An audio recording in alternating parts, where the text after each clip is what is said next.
Oh. So, tuloy, mga kababayan. Alam nyo na. Oh, dito tayo. Speaking. Ito, mga kababayan. Oh, doble ang problema na kakaharapin ni Sara. Bakit? Oh, ito na. Ang ginawa kasi nitong mga kababayan, grupo ni Duterte, kabugukan. Oh, ito na. Pakinggan ninyo. Simple salt trick may ads that lang. anyone can use to fight off nerve pain almost overnight. Did you? Jed, ano na ang development sa susunod na magiging hakbang ng Kamara kaugnay sa impeachment trial kay VP Sara? Ella, kanina ay nakapanayam natin yung isa sa House Prosecutors na si Manila Representative Joel Chu, at ayon sa kanya, hindi pa nila napag-uusapan kung ano yung susunod na hakbang kaugnay rito sa impeachment ni Vice President Sara Duterte dahil aniya, ngayong araw pa lang sila muling magkikita-kita upang pag-usapan yung susunod na gagawin o hakbang ng House panel para rito sa impeachment.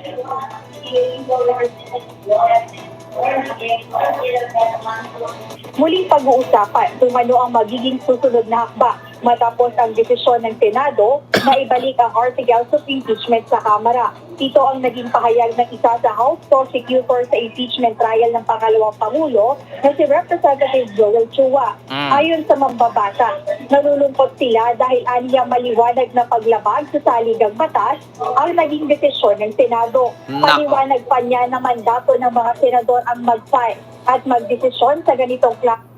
Mama Dit, ito, maraming salamat po ma'am sa super sticker. Thank you so much po. Motion, at ito aniya ay gawain ng defense o ng mga abogado ni Vice President Sara Duterte. Kaya nga po, parang lumalabas po dito sila na rin ang nag-aabogado sa ating Vice Presidente. Ayan. Nakakalungkot dahil maliwanag naman po sa rules on impeachment na sila rin mismo ang gumawa na dapat sila ay aakto na impartial o neutral. Pero ngayon po parang hinaharang po nila ang demokrasya po dito sa ating bansa. Ngunit sa kabila ng mga katanungan sa legalidad at konstitusyonalidad ng naging desisyon, nanindigan ang House Prosecution Panel na tuloy ang kanilang laban.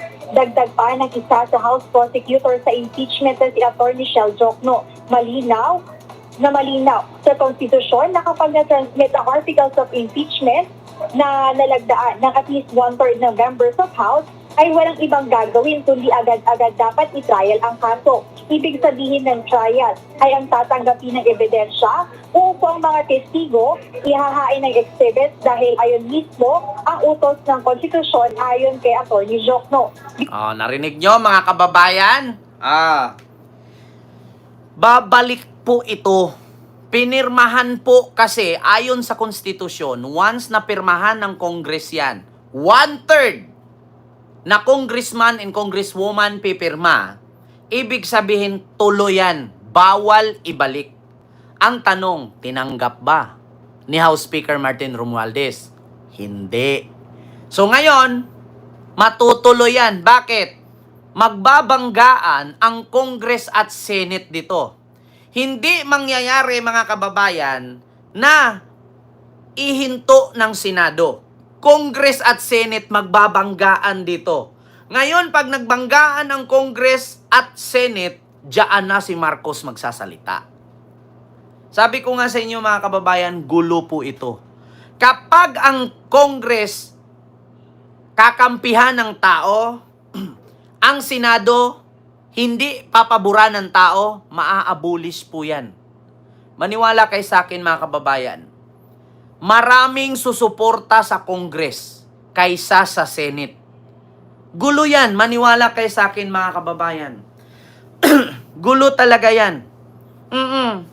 Baka mangyari pag people power pa yan. Baka magkaroon ng EDSA 3, EDSA 4. Di ba? Nako. So ito, mga kababayan. Sunod. Saan pa yun? May dugtong pa ito. Ito na, mga kababayan. Ito na, mga kababayan. Doble ang kakaharapin ni Sara. Ads lang. New user get 8% off hotels. Alam nyo, Sinang-ayunan ng ginugulo ng Chinese, mga kababayan, itong ating bansa. So ito na, mga kababayan. Instead na impeachment, ayaw ng Senate, binalik sa Congress. Ang Congress ngayon, aaprubahan nila na kasuhan ng totoong kaso si Sara sa Ombudsman.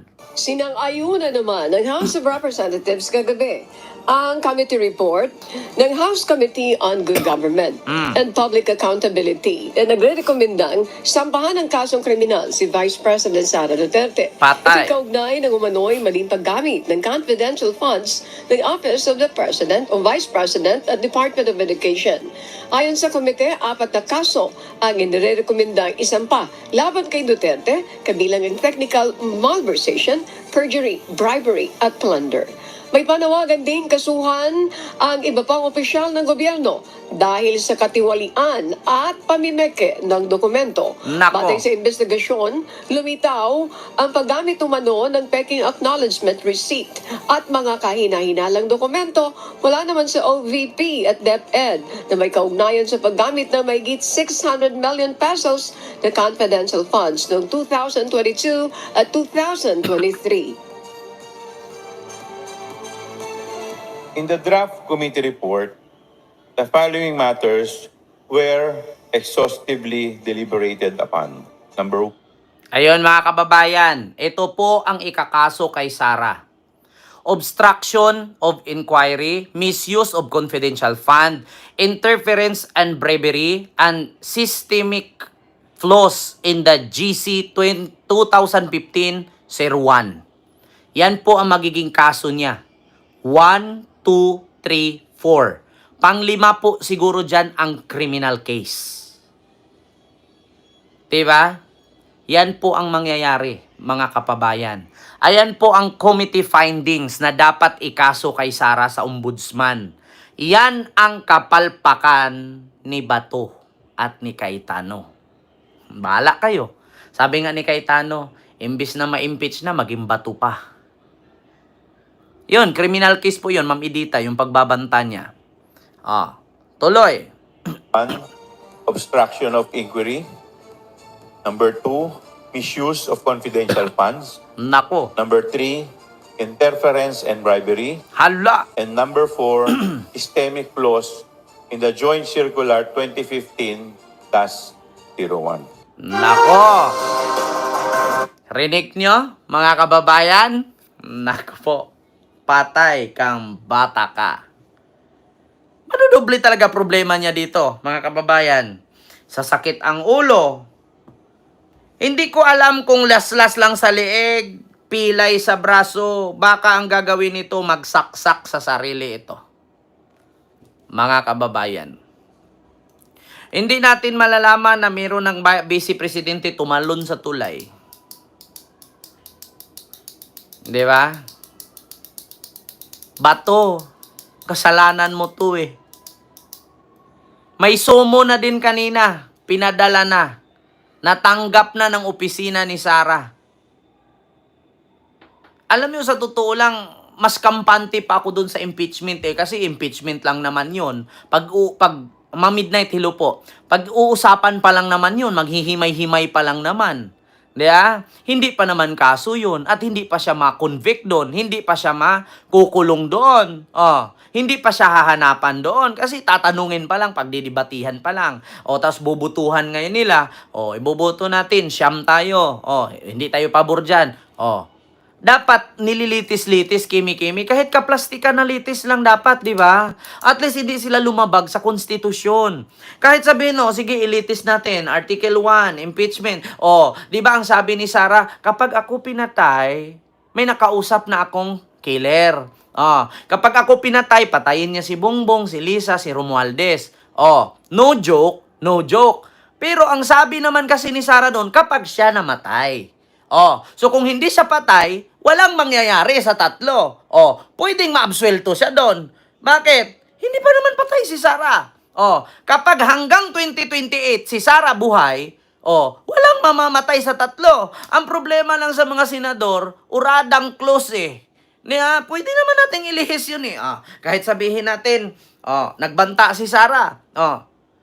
Ang sabi lang naman ni Sarah doon, pag ako pinatay, nakausap ko yung killer, patayin din niya si Bongbong, si Lisa, at si Martin. So, hindi pa naman namatay si Sarah, di walang mamamatay. So, pwede yung i-absuelto. Wala yun. Ano lang yun? When emotions are high, intelligence is low. Ganyan talaga. Pag sobra kang galit, hindi mo alam kung ano yung sinasabi mo. Kaya nga, meron tayong tinatawag na freedom of speech. Di ba? May ganyan. So, pwede siyang ma-absuelto doon. Sunod. Ang sabi, bakit hindi ka nag-declare ng salin at asset? Ngayon, sasabihin ni Sarah, ano pang i-declare kong salin at asset? Wala naman akong ganito, wala naman akong ganyan. Hindi naman. Bakit? Alam ninyo ba kung ano-ano mga ari-arian ni Sarah? Di ba? Wala. May nakita ba kayo na may private airplane siya? Wala. May nakita ba kayo mga Rolls Royce niya? May mga Ferrari ba siya? May mga Lamborghini ba siya? May mga McLaren ba siya? Katulad kay Alice Go? Wala rin. So, mahihirapan silang hanapin. So, anong i-declare nga ni Sarah kung ganun lang din naman ang kinita niya? Pwede nilang i-absuelto yon. Ang problema kasi, pinangunahan yan. Kaya ang nangyari mga kababayan, yun ang problema. So ito, mga kababayan, sunod nating pag-uusapan. Dito tayo kay Attorney Chel Jokno. Pakinggan ninyo ha. Ito mga kababayan, kanino ka maniniwala?